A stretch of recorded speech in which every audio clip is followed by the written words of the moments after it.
Alright, today as promised I show you some of my stuff I picked up from the swap meet, and I have a very quick Autograph Den update. They have not shipped my order. That's just as I expected. They created the label as of June 12th and they still haven't shipped. And so there's no way I can get my money back. There's nothing I can do about it. I'll just have to wait. It's only like about $15 out the door, but still that's not great. And on top of that, I had ordered a couple more cards. So not a good look for them when they say buy the cards you need and get X amount of dollars off if you buy X amount of cards, sort of thing. And I won some of their auctions as well. I know it's a difficult process to get the cards to the customer, but don't create a label and then wait a month to ship, over a month to ship it. Stupid. I don't know if they're ever going to arrive. So a lot of people are complaining and nothing is being done about it. Absolutely nothing. eBay is just still treating them like the best seller on the planet. So let's get into some of the pickups here, and they're not valuable, but they're useful. This is what I always stress to people, because cards are leaving me and collectibles are leaving me. So I said, well, what can I really do to enhance the collections and save myself some good money? So I'll scoot the camera back a little bit here.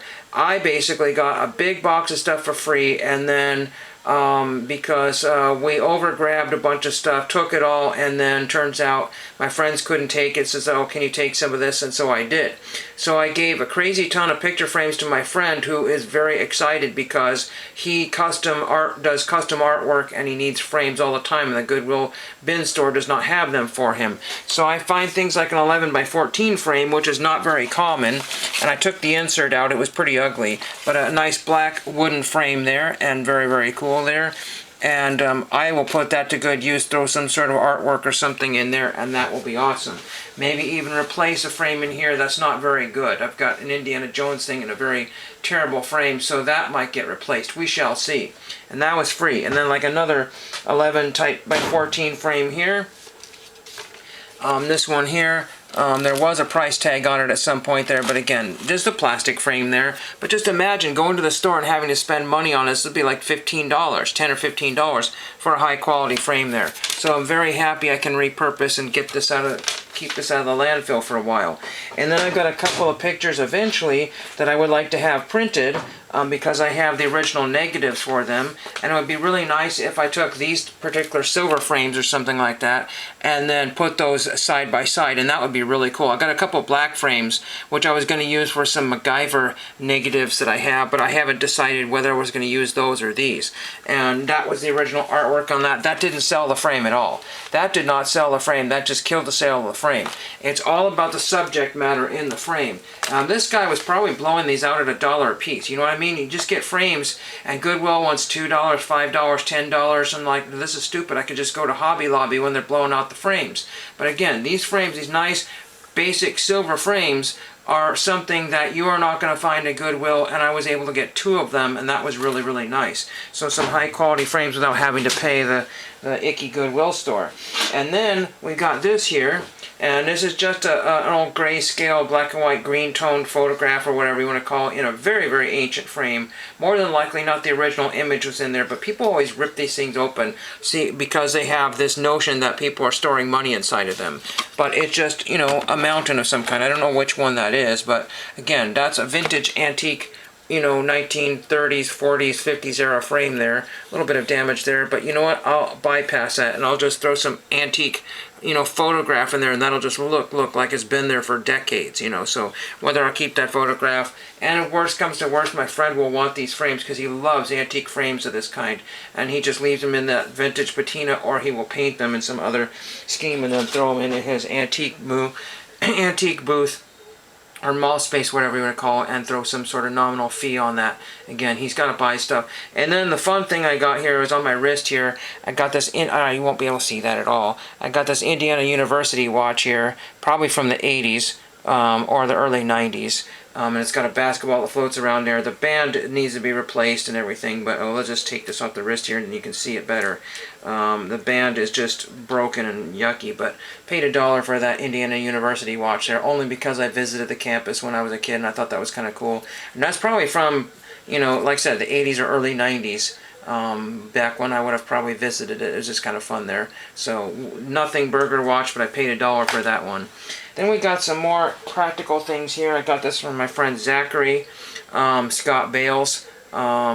I gave him a bunch more cards, so his dad just said, that's a fair trade, so I took this Scott Bales because I think he's still a good signer, if I'm not mistaken, and I don't have the traded card from what I remember. So if I do have the traded card, I'll dig around for it. It is not mint at all. It's got 2 dented corners on the top of it, and potentially, oh yeah, it's got one bottom dented corner there, but that's great for sending through the mail, so if I ever get around to writing Scott Bales again.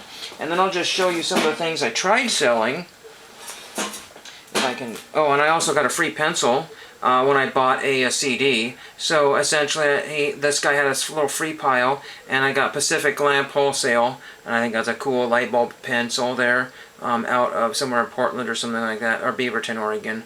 And I like advertising pencils there. But I tried selling CDs. Like here, somebody really wanted Earth, Wind, and Fire, but they already had this one, so that was a no sell. Again, I watch the CD people there, and they frequently tell me what CDs I should be selling them for, what they should be going for, and I'm usually about half of what they say that this would constantly sell at. This Bauhaus CD did not sell. Again, the glare is ridiculous. This CD did not sell. I told her, it's like my CDs are about $2 today. Dan Seal, somebody thought that was really awesome, but I said, well, it's a sealed seals, and it's like, oh, that's awesome, and walked off. And then I have this one here, Montrose. I cleaned the cover, so hopefully that would.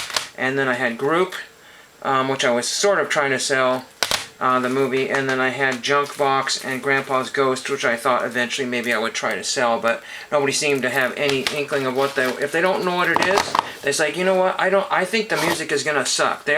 Every CD sucks until they listen to it and then they like it, sort of thing here. So that's unfortunately how it's a reverse psychology. And then, you know what's crazy is that you find stuff on the free piles all over the venue, and then all of a sudden people are like, where'd you get that? I wanted that, or I need that. I have to have those. Everybody wanted, I say everybody, but literally everybody wanted these. These have a couple of dings because when you take things to the swap meet, you mesh them up and stuff like that. So this is just like a drawer that came out of a stove or a refrigerator. You know, one of these old-fashioned 1950s era type, 40s or 50s era type of refrigerator doors that's enamel porcelain, and everybody wanted those because people turn these into hanging baskets and sort of things. They might keep the handle or remove that. It's got holes in it, so you can turn it into a hanging basket and put stuff in there for your events and things like that. We thought they'd be good for 45 RPM records, maybe. And then this one has some ribs on the bottom of it, kind of a pattern there, so I just thought those were really neat, whether I choose to keep those or not. But a lot of people use those for outdoor and garden stuff, and I don't know what they were originally charging for them. I got them for $0, and that was really awesome. And then I cannot find my trading cards. That's the last thing I wanted to show you, but I just couldn't find those. Again, they're not super important. One was in a 59 Topps Common, and then was like just a couple of random 70s basketball cards maybe, and that 71 checklist there. Or was it, yeah, I keep getting confused. 70 is the gray set, right? And then the black set is the 71. Well, because it doesn't have the facsimile, that's why I was thinking it was 70. So there was that one there. I think I will probably take have a good, sneak off and have an A&W meal tonight and then listen to some of these CDs. That's why I bought these, originally to listen to them. But if it turns out that they were worth anything, then I would have basically, tried to turn them for a little bit of profit. Not a crazy ton, because most of the time you can find this stuff on YouTube, but a lot of this stuff was super hard to find on YouTube. So, not that I'm going to upload it to YouTube or any kind of reason there. It's just one of those, like, the next weekend, I've invited one of my friends. I haven't heard back yet because I just emailed him earlier today. There's a citywide yard sales coming very soon to a community next to me, and I might be trying to do a little bit of that. I'm trying to basically not buy everything on the planet. My goal is to get rid of stuff, and that was why I did the swap meet. I got rid of a bunch of things that were no longer useful to me, but unfortunately I ended up with other things, a crazy amount of picture frames. But hopefully I can, replace those frames and get rid of other frames, and so on and so forth. And I only bought the one CD. I've only bought one vinyl record. I didn't go to town and spend all my money. You know, bought one photograph, so I just bought very, very little of everything. It was a fun time, and these swap meet, or these garage sales, they're going to be much of the same thing. People are asking $5 for picture frames and things that they got from Hobby Lobby and Home Goods and Bed Bath & Beyond type of stuff, you know, 10 years ago, and it's really nothing I want. In fact, one person had a sailboat picture. I don't remember where I put the sailboat picture. I can't remember if I gave it away or kept it. I really don't know what happened. I think I ended up keeping it because of the frame. But I was told to probably remove that. Or not remove that. You know what I mean? I just, well, anyway, to make a long story about this sailboat picture, I've not liked it for many years. And I was at a yard sale and somebody wanted actual, seriously, dollars for this exact same sailboat picture. It's like, oh my gosh, that's crazy. People actually want money for this. This is insane. So they probably could have got more money without the picture in it, you know, empty frame, and then you can have blank canvas there. Going on and on and on, but it was nice to see one person getting a NASA request today on YouTube. I don't remember who that was. That might have been Chris that got a NASA success there. I think it's somebody, Adamson, Jim Adamson, I think is who that was, and I believe I've already got that astronaut.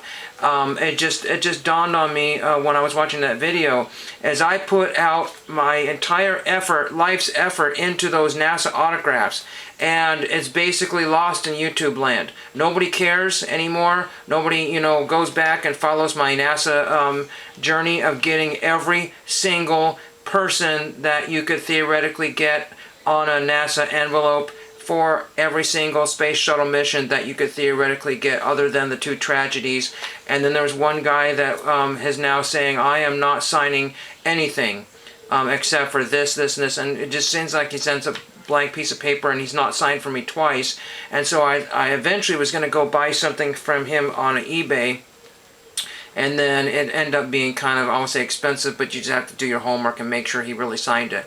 But this guy is not signing for nobody. You just have to trick him into signing, and he will sign.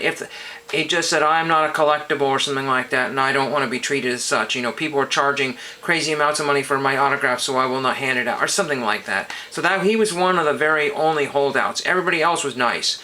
Every single person was nice, and some people even gave me signatures when they really shouldn't have. And there was only one scientist other than the NASA astronauts, that was a Cy Liebergott, maybe? I don't remember that guy, sure, but I got a message saying, how dare you bother me, or something like that. And I'm sure other people have got that one, but I just wrote a nice letter. Maybe he just had some sort of issues there. And again, there's just people that have, you know, issues outside of our little field of collecting vision. But, you know, I have basically ran out of steam and gas on the NASA stuff there, and nobody else was putting any other data or anything that could be gleaned from. And then it just got to be the point where I just can't do this anymore, because the autographs that I was getting for free are now like $30 each on eBay for no apparent reason, and it was just absolutely just a mess. So that's all that was there. But I just kind of, you know, I wish people had kind of taken some of the information and ran with it, because that ship has sailed. And that happens all the time. The ships have sailed, and the autographs are no longer affordable or gettable. There's only a few NASA astronauts. These guys are in their 70s to their hundreds. And I told people, I said, write them. But they didn't write them. And now a lot of these guys have already deceased, and you can't write them. And there's nobody else to blame. I put up all the information. I answered as many questions as I could get. I helped out people with some of the addresses. People helped me with the addresses all the time. I'd like to thank people for doing that. Somebody just helped me out with an address, and that was much appreciated. Whether I get it or not is, you know, no biggie, because I had nothing in the photograph. I was recycling a book and the picture was there. So just double check my camera here. I got a couple minutes, but I want to finish off right now because my video is going to take forever. But I hope everybody enjoys that, and thank you for watching.